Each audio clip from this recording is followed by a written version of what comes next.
schedule's out, it's clear the Big 12 wants a football season to work. 25 sports reporter Abby Loring has more.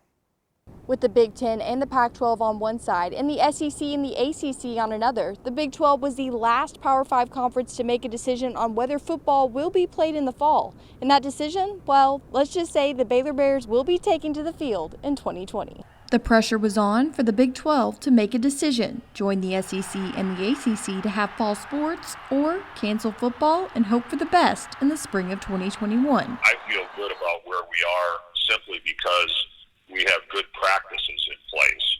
And I think the other thing is during the preseason camp is about as close to a bubble as you're going to get with college students.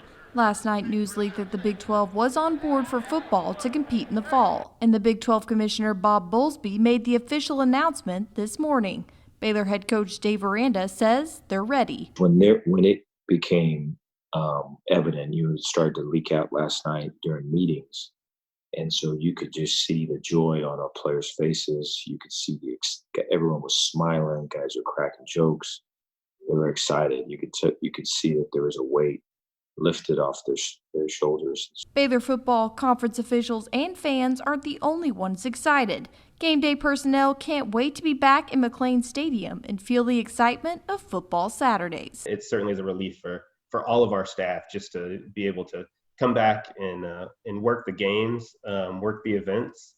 Some people do it because they need the job, but most of them probably do it just because they're Baylor supporters.